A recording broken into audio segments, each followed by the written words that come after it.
그러면은 시간이 많지 않은 관계로 예, 인트로만 저희가 그냥 바로 시작하도록 하겠습니다.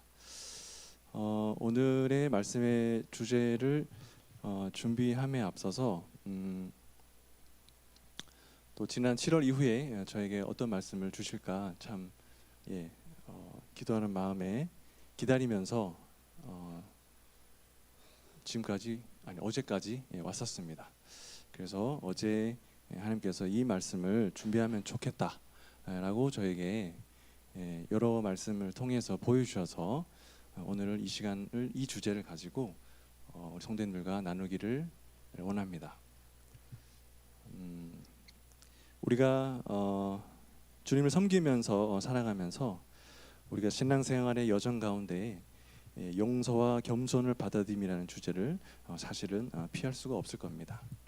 우리가 이 교회에 모일 때 우리는 평생 동안 이러한 미덕의 모범을 보여주신 예수 그리스도의 가르침에 대한 공통된 믿음으로 하나가 된 이 동성교회에 모이게 되었습니다.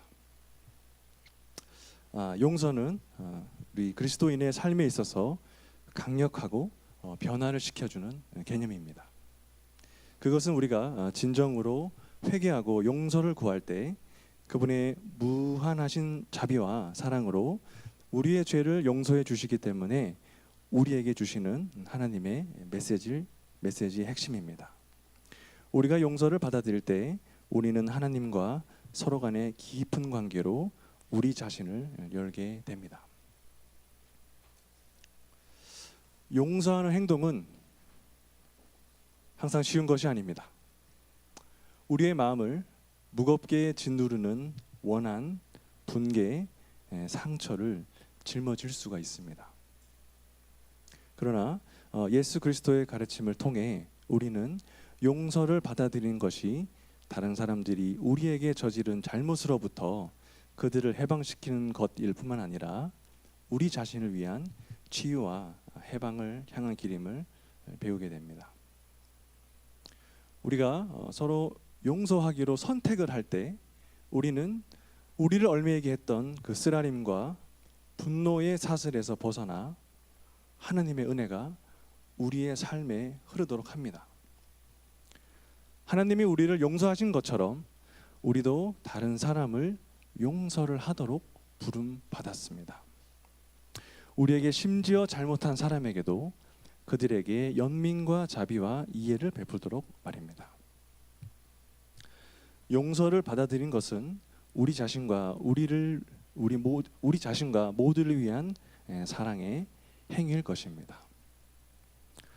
하지만 용서는 겸손이 없이는 쉽게 오지 않습니다. 이 겸손은 용서가 진정으로 뿌리를 내리고 성장할 수 있는 토대일 것입니다.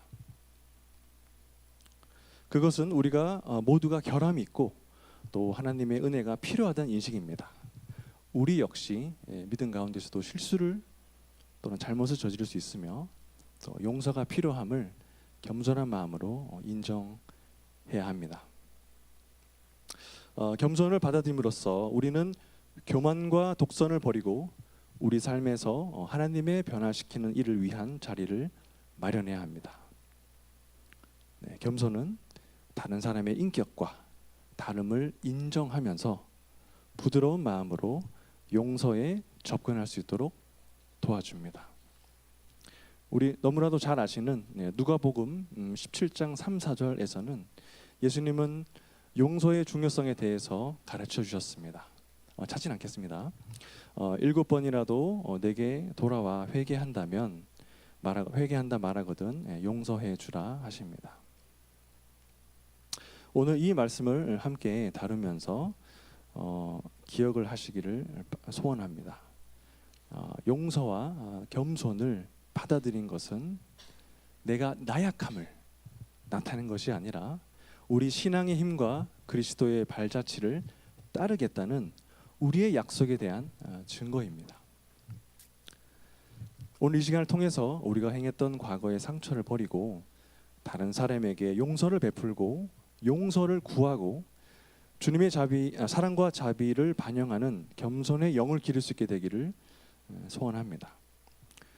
용서와 겸손을 받아들임으로써 우리가 하나님에게 서로 더 가까이 다가가 은혜와 긍휼과 화해 위에 세워진 이 동성교회가 되어가기를 소원합니다. 네, 오늘 제가 다루고자 하는 목차는 이렇습니다. 도입 제가 아까 말씀드렸고요. 잠깐 어원을 달아볼 거고, 또 하나님의 용서에 대한 이해, 또 하나님께서 우리에게 주신 용서하라는 명령, 그리고 겸손하게 용서를 구하는 부분, 그 다음에 우리가 세상과 구별된 삶과 용서의 확장, 그리고 결론에 대해서 얘기를 나누고자 합니다. 자, 우리가 살아가면서 생각해 봅시다. 우리가 살아가면서 용서를 하지 못한 채로 살아간다면, 또는 용서를 구하지 못한 채로 살아간다면 우리의 삶은 어떨까요? 제가 상처를 받았어요. 제가 용서를 하지 못했습니다. 계속 그대로 살아갑니다. 어떨까요? 나는 여전히 피해자입니다. 계속 피해자인 채로 살아가게 됩니다. 그리고 나에게 피해를 줬던 그 사람이 내 삶을 좌지우지하게 됩니다. 그분 때문에 내가 너무 속상해. 그분 때문에, 그 사람 때문에 내가 너무 힘들어. 내가 내 삶에 집중할 수가 없어.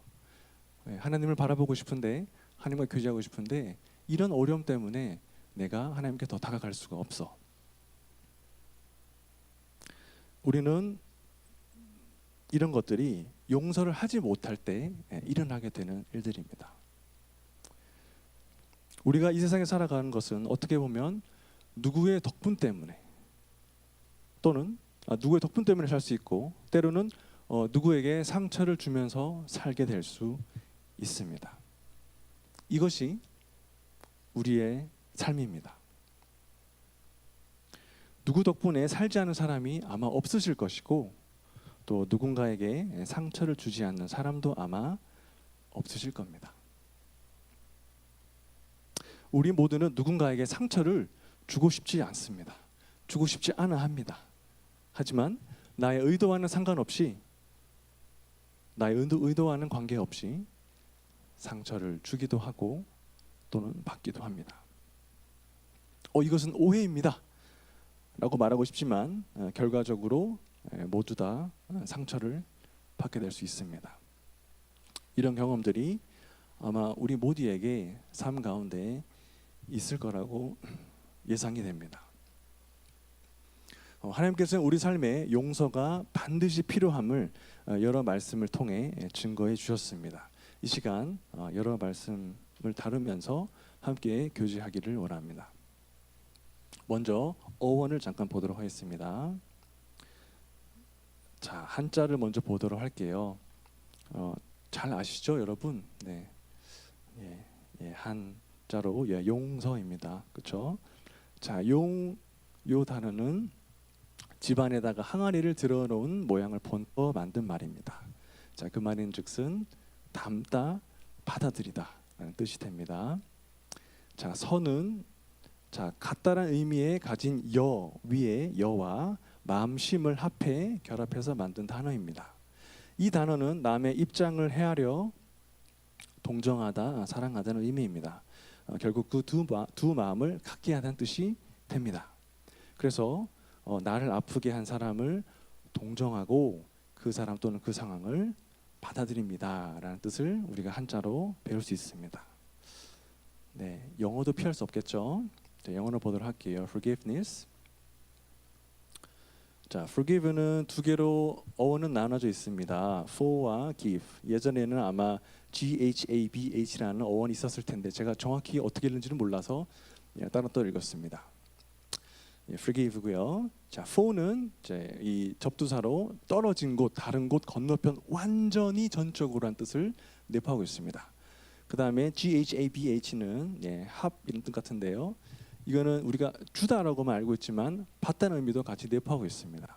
그래서 forgive는 다른 곳에 주다, 또는 저편에서 닥쳐온 것들을 받아들이다 라는 뜻을 내포하고 있습니다. 자, 결국 용서한다는 것은 나에게 닥쳐온 염려와 근심을 다른 곳에다가 둔다는 의미를 볼 수 있습니다. 그렇죠? 그 다음에 또 다른 뜻으로는 forgive는 나에게 주어진 어떤 이 상황을, 이 닥쳐온 이런 상황들을 받아들이고 이해한다는 뜻일 수도 있습니다. 그래서 결론은 전적으로 내려놓고 받아들여야 가능해지는 일이다라는 것을 우리는 어원을 통해서 한번 살펴보았습니다. 그러면 이제 하나님께서 우리에게 이 용서에 대한 이 개념을 확장함에 있어서 먼저 우리에게 어떤 말씀을 하시는지 한번 달아보도록 하겠습니다. 자, 첫 번째, 하나님의 용서에 대한 이해 중에 우리는 하나님의 후하신 인자함을 우리는 맛보았습니다. 자, 에베소서 2장 4절 5절 우리 한번 큰 소리로 같이 읽어보겠습니다. 시작. 긍휼이 풍성하신 하나님이 우리를 사랑하신 큰 사랑을 인하여 허물로 죽은 우리와 그리스도와 함께 살리셨고. 네, 감사합니다. 하나님의 사랑은 하나님의 긍휼은 계산이 안 됩니다. 값으로 매길 수 없습니다. 그리고 저는 이 말씀을 볼 때마다 항상 가슴이 뜨거워짐을 느껴집니다. 이 구절의 주제이신 우리 하나님께서는 이 모든 차이를 만드셨습니다. 여기서 나타난 이 단어의 긍휼은 아주 측량할 수 없는 과분한 친절을 의미합니다. 그리고 여기 나와 있던 그 큰 사랑, 이 큰 사랑은 아가페적인 사랑입니다. 일방적인 사랑입니다. 그렇죠? 조건을 따지지 않습니다. 우리가 비록 반역죄인일지라도 예수님은 이 땅에 구원하러 오셨는데 그때 사람들은 예수님을 십자가에 못 박았습니다. 이 세상에 구원자로 보내주신 예수님을 향하여 우리가 왕으로 모시고 환대를 하고 기쁘게 받아들여야 했었을 텐데 우리 그때는 그렇게 하지 못했습니다. 그렇게 우리는 잘못을 했지만 또 우리는 죄의 자식으로 그렇게 왔지만 하나님께서 택하신 대상에서 최고로 우리에게 선을 구해 주셨습니다. 두 번째 보겠습니다. 용서의 구원에 대한 대가입니다. 어떤 대가가 있었을까요? 에베소서 1장 7절 읽어보겠습니다. 시작. 우리는 그리스도 안에서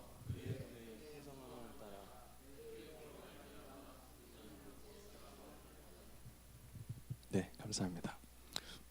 하나님은 오직 예수 그리스도께서 우리를 위해 하신 일 때문에 우리에게 그분의 은혜를 부어 주실 수 있었습니다.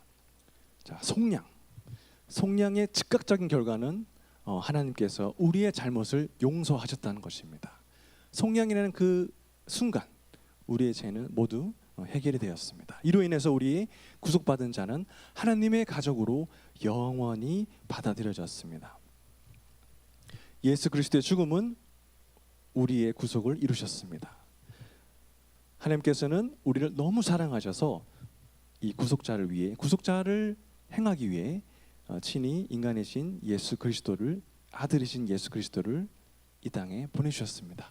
그만큼 하나님은 우리의 죄를 용서하기 위한 하나님의 사랑이 엄청나게 컸고 그에 대한 대가가 그리스도이심을 우리는 말씀을 통해서 깨닫게 됩니다. 이 하나님의 용서는 실로 엄청납니다. 우리의 인간으로, 우리의 머리로 이해할 수 있는 것들이 아닙니다. 다음 주제 넘어가겠습니다. 자, 이어서 아까 전에 우리는 하나님의 용서에 대한 이해를 봤습니다. 왜 우리를 어떤 부분에 용서하셨는지, 그리고 하나님은 우리에게 어떤 삶을 살기를 원하셨는지를 다뤄보도록 하겠습니다. 용서하라는 우리에게 명령을 하나님께서는 주셨습니다. 자, 용서의 모델을 한번 예를 보도록 할 텐데요. 자, 골로새서 3장 12절부터 14절까지 좀 긴데요. 같이 읽어보도록 하겠습니다. 시작. 그러므로 너희는 하나님이 택하사 거룩하고 자처럼 과 자비와 겸손과 온유와 오래 참음을 옷 입고 누가 누구에게 불만이 있거든 서로 용납하여 피차 용서하되 주께서 너희를 용서하신 것 같이 너를 하고 이 모든 것 위에 사랑을 더하라. 이는 온전하게 매는 띠니라. 자, 다른 사람을 용서하는 비결은 하나님께서 당신을 얼마나 많이 용서하셨는지 우리에게 보여주셨던 용서의 모델을 기억하는 것입니다. 하나님께서 우리를 생각할 수 있는 그 이상으로 많이 용서해 주셨는데 우리가 다른 사람의 잘못을 용서하기가 어려울 수 있을까요? 하나님의 무한한 사랑과 용서를 깨닫는 것은 다른 사람을 사랑하고 용서하는 데 큰 도움이 될 수 있을 것입니다. 자, 두 번째 용서의 모델 에베소서 4장 32절입니다.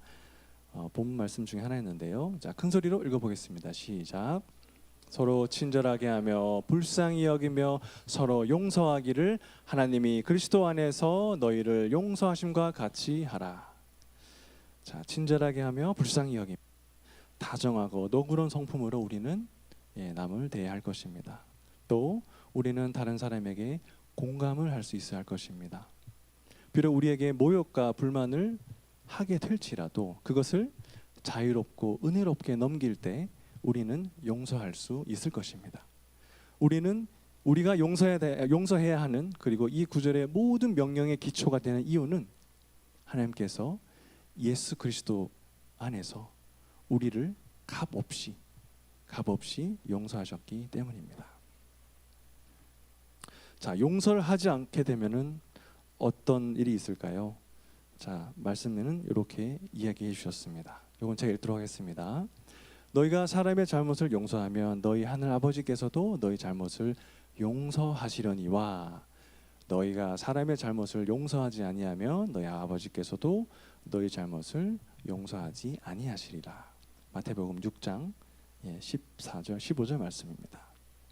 자, 이 구절들은 주님께서 성경 말씀 가운데 성경 쪽에 어떻게 기도해야 되는지 말씀하셨던 그 부분에 이어서 등장하는 부분입니다.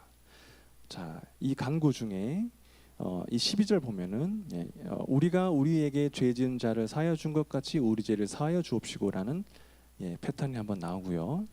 거기 바로 이어서 다시 완전하게 설명을 합니다.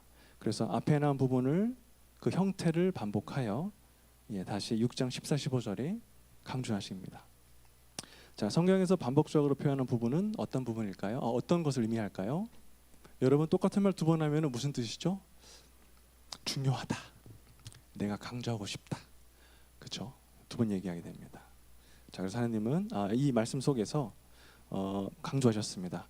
우리가 하나님의 용서를 원한다면 서로 용서하는 것의 중요성을 이 말씀을 통해서 강조해 주셨습니다. 사람과의 수평적 관계가 원만하고 또 잘 이루어져야 또 수직적인 하나님의 어떤 관계에서도 올바르게 될 수 있을 것입니다.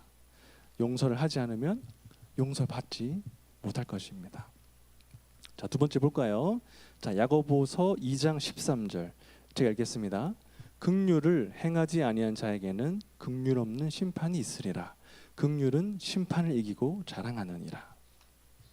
하나님께서는 우리를 편파적으로 심판하지 않으실 것입니다. 하나님은 공의의 하나님이십니다. 하나님은 사랑이 많으십니다. 근데 공의로우십니다. 정의가 있으시죠. 사랑과 또 어떻게 보면은 굉장히 그 법을 정확히 지키는 그런 부분이 있습니다. 자, 무자비한 자를 무자비하게 벌하실 수 있습니다. 우리는 하나님께서 믿는 사람들을 어떻게 심판할 것인지에 관한 다른 말씀을 이해할 필요가 있습니다. 우리는 구원을 잃어버리거나 하나님의 진노를 경험할 위험이 없습니다. 그러나 우리가 무자비한 편애를 행하여 죄를 짓는다면 우리는 이제 천국의 보상을 잃게 될 것입니다. 자, 다음 어떻게 될까요? 용서를 하되 겸손하게 용서를 구해야 할 것입니다. 자, 우리 자신의 불완전함을 인정해야 합니다. 자, 모든 사람이 죄를 범하였음에 하나님의 영광에 이르지 못하다니. 로마서 3장 23절입니다. 우리는 모두 다 죄인이었습니다. 아직 구원받지 못한 영혼이 있다면 구원 받고 나게 되면 죄가 다 없어지게 되겠죠. 그리고 우리의 뿌리는 죄가 있는 것으로부터 출발했습니다. 그렇기 때문에 우리는 완전하지 못합니다. 삶 가운데 실수가 있습니다. 삶 가운데 바르게 산다 하더라도 오해를 불러일으키고 잘못할 수 있습니다. 그렇기 때문에 우리는 이러한 우리의 연약함을 인정해야 되고 상대방 또한 연약하다는 것을 우리가 이해해야 할 것입니다. 자, 모든 사람이 죄를 범하여 하나님의 영광에 이르지 못함으로 예수 그리스도를 믿음으로 하나님께 나와야 할 것입니다. 하나님의 영광은, 여기에 나온 하나님의 영광은 하나님의 강력한 인격과 위엄과 그분의 높으신 지위와 거룩함이 포함이 될 것입니다. 죄는 사람들을 거룩하신 하나님과의 교제를 분리시키게 됩니다. 우리 모두는 이 죄 때문에 하나님의 성품과 하나님의 교제가 부족하게 될 수 있습니다. 그래서 우리가 하나님께 더 친밀한 교제와 친밀한 교통을 위해서는 우리 가운데 죄가 더 생기지 않도록 부단히 노력해야 할 것입니다. 자, 요 한번 말씀은 문구를 한번 보도록 하겠습니다. 자, 세상의 법에 따르면 모든 사람은 유죄가 입증될 때까지 무죄로 간주됩니다. 이건 세상의 법입니다. 그렇죠? 혐의가 있는데 증거가 없다면 유죄라고 판결을 못할 때가 있습니다. 심증은 있는데 물증은 없어. 그러면은 그럴 수 있죠. 하지만 하나님의 말씀은 정반대 접근 방식을 취합니다. 하나님은 인간이 무죄가 입증되기 전까지는 유죄라고 말씀하십니다. 우리가 하나님 앞에 엎드리고 그리스도의 보혈로 우리가 죄사함을 받고 새로운 사람이 되었다는 그 무죄가 입증되기 전까지는 우리는 여전히 죄인입니다. 그렇죠? 이렇게 맥기라는 분께서 써주셨습니다. 자, 두 번째, 겸손의 힘입니다. 이거 같이 읽어보겠습니다. 시작.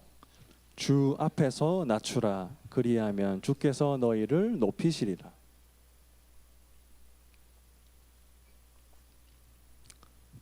이 겸손의 힘, 겸손의 힘은 실로 어마어마합니다. 자, 자신보다 하나님을 우선시함으로써 하나님 면전에서 우리 자신을 낮춰야 할 것입니다. 이것은 항상 하나님께서 즉각적으로 그리고 궁극적으로 사람을 들어 올리는 결과를 낳게 됐습니다. 자, 우리가 겸손하게 되면, 우리가 겸손한 상태가 되면 하나님께서는 그 겸손한 이 사람을, 이 영혼을 사용하실 것입니다. 왜냐? 하나님 말씀을 들을 수 있는 말랑말랑한 상태가 되기 때문이죠. 그 마음의 심지가 굳고 의지가 강하고 겸손하지 않는다면 하나님께서는 이 사람을 높이 세울 수가 없을 것입니다. 왜냐? 하나님 말씀을 들어갈 이 밭이 준비가 되지 않았기 때문이죠. 그래서 우리가 이 겸손한 상태일 때, 하나님께서 하나님의 영광을 위해 우리를 사용하실 것입니다. 자, 한 표현을 한번 보도록 하겠습니다. The highest honor in heaven will be the reward of the greatest humility on earth.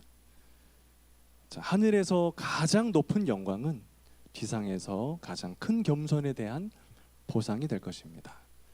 라고 헨리 매튜께서 써주셨습니다. 자, 우리의 겸손함이 천국의 큰 보상이 될 것입니다. 그래서 우리는 어떻게 될까요?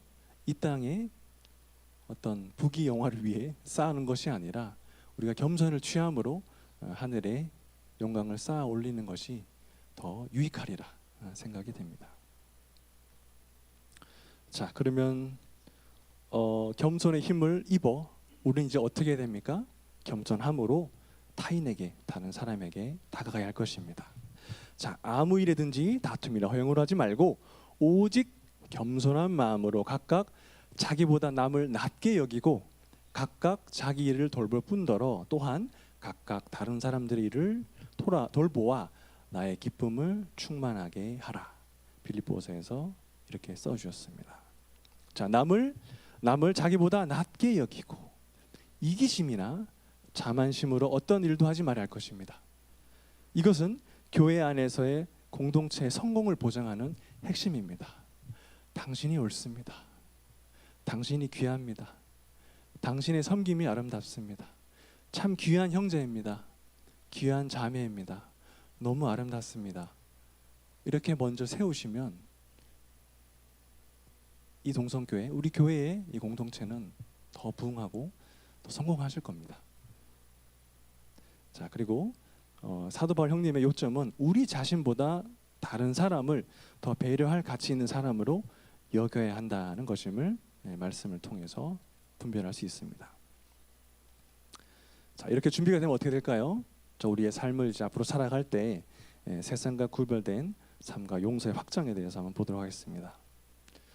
자, 세상과 구별된 그리스도인의 부르심. 자, 로마서 12장 2절 말씀 보도록 하겠습니다. 자, 너희는 이 세대를 본받지 말고 오직 마음을 새롭게 함으로 변화를 받아 하나님의 선하시고 기뻐하시고 온전하신 뜻이 무엇인지 분별하도록 하라. 자, 로마서 12장 1, 2절은 그리스도인들에게 매우 중요한 구절입니다. 이것은 하나님에 대한 우리의 가장 중요한 책임, 그리고 즉 우리의 삶에 대한 그분의 주권에 완전히 복종하는 것을 표현합니다. 하나님은 우리의 삶의 주인이 되기를 원하십니다. 그리고 그분은 정말 그럴 자격이 있으십니다.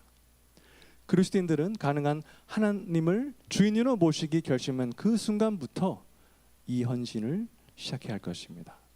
하나님께 헌신하는 것은 우리가 구원 안에서 이미 받은 하나님의 자비에 대한 응답입니다. 자, 우리는 살아가면서 이런 얘기를 듣습니다. 너 교회 간다고 들었는데 우리랑 별로 다를 게 없어 보여. 라는 말 혹시 들은 적 있으십니까? 그런 경험이 없으실 거라 믿습니다. 우리 동서 형제자매님들은요. 똑같이 화내고 똑같이 역정을 내고 똑같이 속이고 똑같이 나쁘게 하면은 우리는 이 세상에 빛과 소금이 될 수 없습니다. 그렇죠? 우리는 하나님께서 우리를 불러주신 새로운 영혼입니다. 그렇기 때문에 우리는 세상에 믿지 않는 죄악에 빠진 사람들과는 다른 삶이 필요할 것입니다. 우리의 삶이 우리 직장생활이나 동료 또는 학교 친구들 모두에게 우리는 선교사로서 그 역할을 하고 있을 것입니다.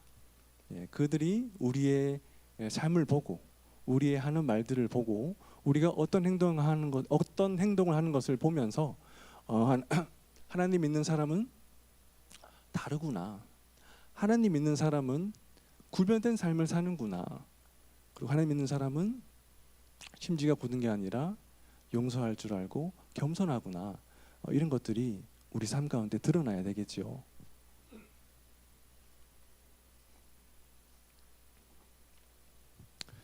쉽지 않습니다. 구별된 삶. 왜냐? 우리는 아직 이 땅에 있기 때문입니다. 근데 우리는 이 말씀을 붙들고 이 세대를 본받지 말고 하나님이 기뻐하시는 그 삶이 무엇인지를 쫓아가야 될 것입니다. 두 번째, 우리의 원수를 사랑해야 합니다. 누가복음 6장 27절 28절 이렇게 말씀해 주셨습니다. 그러나 너희 듣는 자에게 내가 이르노니 너희 원수를 사랑하며 너희를 미워하는 자를 선대하며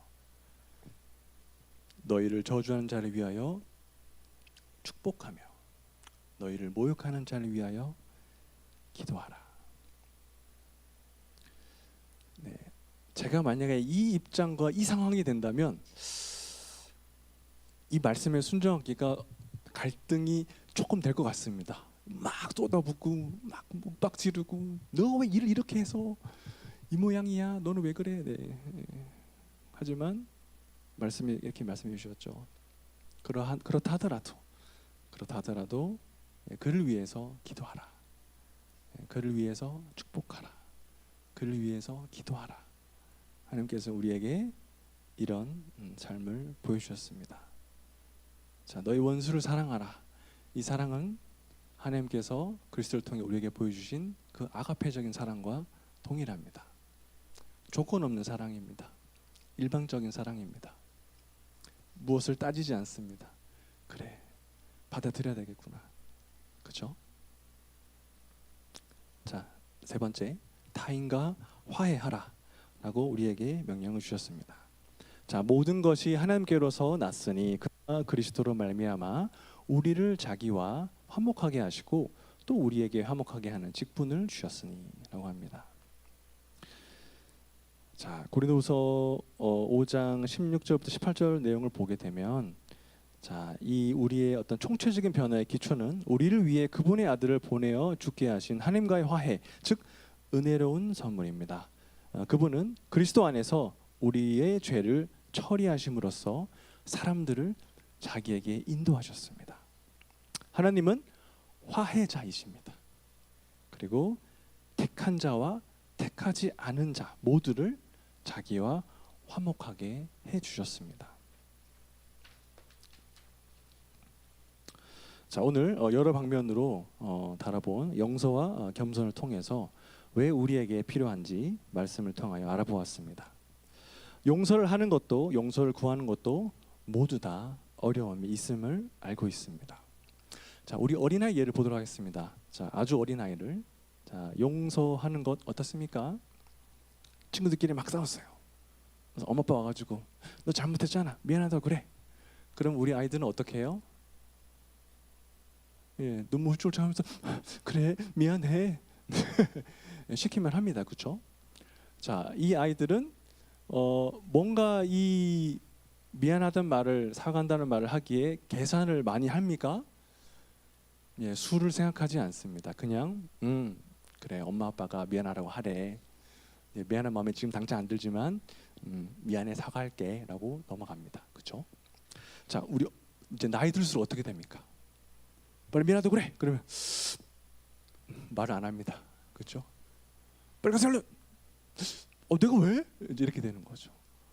그 마음이 어떻게 됩니까? 심지가 굳어지는 것이죠. 우리는 어떻게 됩니까? 나이가 들수록 유불리를 따집니다. 이것을 내가 용서를 안 하면 이것이 좋고, 내가 지금 이것을 용서하면 내 최면이 깎이고, 이것을 어떻게 해야 한다냐라고 이제 고민할 수 있어요. 그렇죠? 하지만 하나님께서는 그런 유불리를 따지지 말고 하나님께서 우리에게 사랑하신 것처럼 너희도 용서하라라고 말씀해 주셨습니다. 말씀 굉장히 간단합니다. 내가 너 용서했어. 너도 용서해. 그렇죠? 우리 하나님 아버지께서 우리에게, 우리 자식이죠, 그렇죠? 우리 자녀죠. 하라고 하셨으니 우리는 그 말씀에 순종해야 할 것입니다. 자, 용서가 어려운 거는 다 알 수 있습니다. 다 알고 있습니다. 그러나 우리는 결국은 용서할 수 있어야 합니다.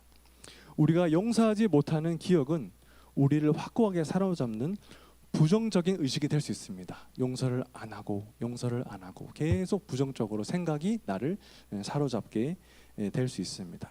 그럼 어떻게 되죠? 누군가를 절대 용서할 수 없어. 난 그 사람을 절대 다시는 보지 않을 거야. 자, 용서하지 못하는 마음이 굳어지게 되면 우리의 마음은 어떻게 됩니까? 돌처럼 딱딱해집니다. 하나님께서 우리에게 주시는 말씀도 우리에게 일어나는, 세상에 일어나는 다양한 기적 같은 일도 우리는 알아보지 못하고 그냥 휙휙 지나갑니다. 왜? 용서하지 못함으로 인한 내 마음이 너무 돌처럼 단단해졌기 때문이죠. 하나님께서 우리에게 자유함을 주셨는데 그 자유함을 누리지 못하도록 딱딱하게 굳어버린 사람으로 만들어 버리게 됩니다. 자, 에스겔이 하나님 앞에서 봤던 비전이 있었습니다. 자, 내가 그들에게 한 마음을 주고 그 속에 새 영을 주며 그 몸에서 돌 같은 마음을 제거하고 살처럼 부드러운 마음을 주어라는 말씀이 있습니다. 자, 누군가를 용서하고 한다는 것은 그를 용서하는 것이기도 하지만 내 마음에 있는, 내 가슴 속에 있는 돌들이 유연해지고 새 살과 같은 마음으로 새로운 삶을 살 수 있도록 기회를 만들기 위함이기도 합니다. 그러니 더 이상 피해자로 살지 말라라고 하나님께서 말씀해 주시는 것이죠. 때로 우리가 용서할 수 없는 일들이 나를 괴롭게 하지만 그 경험을 주님께 의지하며 잘 극복하고 그 가운데 하나님께서 우리에게 주신 말씀이 무엇인지 잘 분별하여 앞으로 조금씩 나아갈 때 내 속에 빛이 비추게 되고 결국은 자유롭게 될 수 있을 것입니다. 우리는 하나님께서 우리를 용서하신 것과 같이 다른 사람을 용서하라고 하신 것은, 진정한 용서는 사람 자신에게서 나올 수 없습니다. 진정한 용서는 오직 하나님의 용서를 경험한 사람이 하나님의 도우심을 입어 베풀 수 있는 것임을 보여주십니다. 자, 사랑하는 성도 여러분들, 한 가지 질문 드리겠습니다. 여러분은 하나님의 용서를 경험하신 분이십니까? 네, 아멘입니다. 하나님의 용서를 경험하신 분이시면, 우리가 용서를 받았다면 우리의 삶을 하나님 앞에서 삶으로 향유할 수 있도록 선물을 받은 것과 같습니다. 용서는 언제나 쉽지 않습니다. 그렇기 때문에 강요될 수도 없지만, 그렇다고 해서 용서를 하지 않으면 자유함이 없기 때문에 우리는 결국 용서로 가야 할 것입니다. 그러기 위해서는 나와 가해자의 관계 속으로만 볼 것이 아니라 하나님의 큰 사랑 가운데 바라보면서 그 사랑 가운데 서로 녹아지고 소망하고 기도할 때 용서할 수 있는 용기도 키워나갈 수 있을 것이라 믿습니다. 자, 용서와 겸손을 하게 되면 여러분 마음에 어떤 것이 생길까요? 감사가 생기겠죠. 네, 감사가 넘치는 삶이 되기를 소원합니다. 네, 오늘 말씀은 여기까지 하고요. 찬양을 준비했습니다. 저희 자매와 우리 예양이가 감사라는 찬양을 악기를 연주할 거니까요. 눈을 감고 들어주시면 감사하겠습니다. 네, 나와주세요.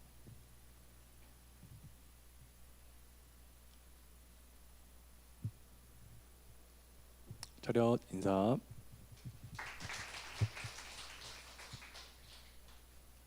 네, PPT는 가사만 띄워주시고요. 이 찬양을 아시는 형제 자매님께서는 작은 목소리로 같이 부르셔도 감사하겠습니다.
차렷 인사.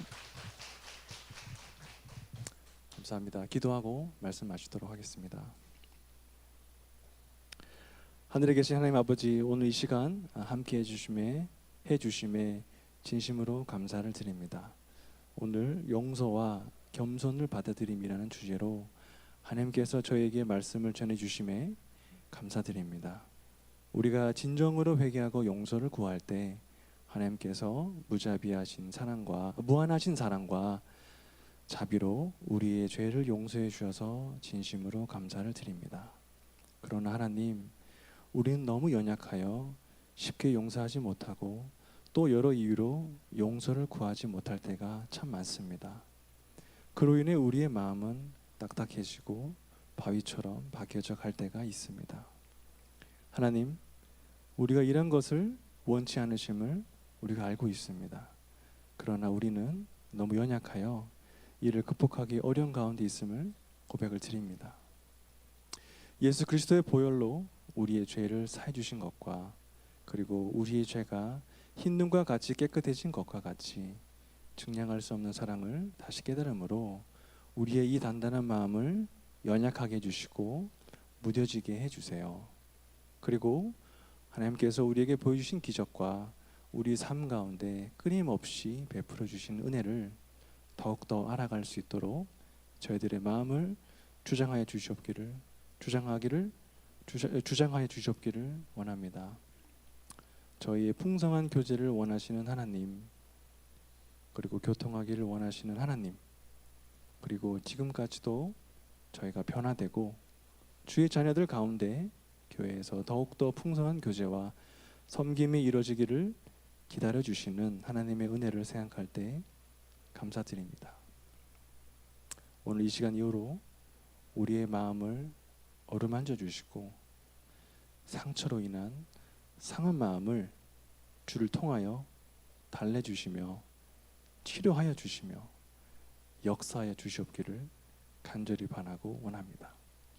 예수 그리스도 이름으로 기도드립니다.